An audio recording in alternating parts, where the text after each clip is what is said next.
Bien, como cada jueves vamos a comenzar esta mañana en nuestro espacio agroimpositivo.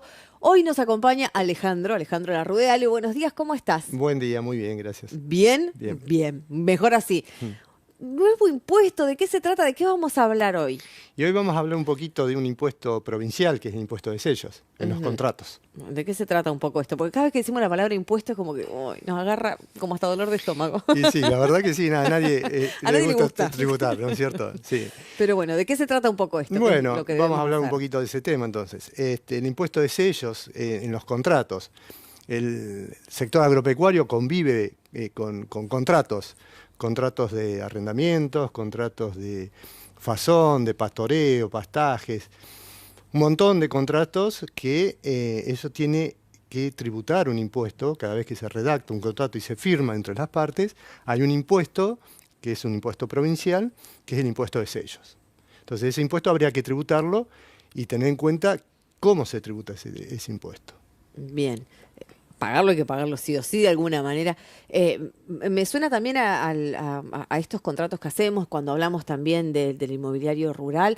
¿Esto cómo nos impacta un poquitito en el bolsillo? Económicamente, ¿qué incidencia Claro. tiene este impuesto? Bueno, ese es un impuesto que es bastante oneroso en el sentido que, por ejemplo, en el contrato de arrendamiento rural, por lo general se hacen a varios años, entonces habría que sumar la totalidad de ese alquiler de todos esos 3 años, por ejemplo, que dura un contrato, y multiplicar el impuesto por el impuesto de sello, es decir, tributar el impuesto de sello por esos 3 años de una vez.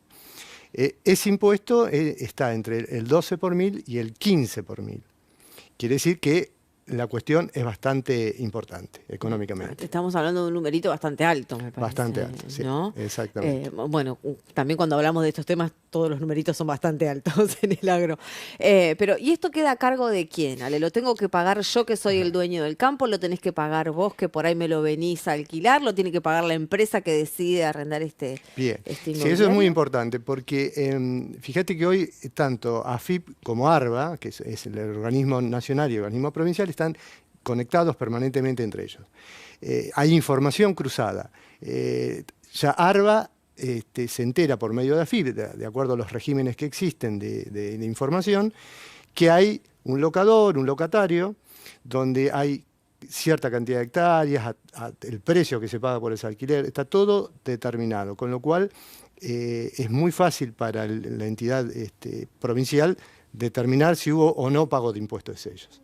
Entonces, sería muy importante, y a veces esto no ocurre en los contratos, es que quede plasmado entre todas las cláusulas quién va a tributar el impuesto de sellos, si el locador, si el locatario o ambos. Entonces, una vez que esté plasmado en el contrato, no hay dudas. ¿Por qué sucede? Que cuando a veces termina el contrato, el periodo, y no se tributó el impuesto de sellos, no está plasmado en ninguna cláusula, el fisco podrá ir contra el locador o contra el locatario.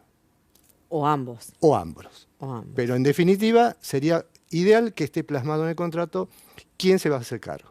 Bueno, y generalmente en estos contratos, ¿quién se hace cargo de esto, Ale? ¿Hay alguna tendencia? No, hacia en que sea el general dueño? se paga mitad y mitad. Mitad y mitad, que es lo más Es lo justo, más digamos, justo. ¿no? Sí, Parte el sí, dueño y parte parte el que está haciendo alquilando. uso por ese Exacto. momento, digamos, de los Exactamente. lotes. Es lo más correcto, ¿no? Y el número parece que baja un poquito para ambas partes.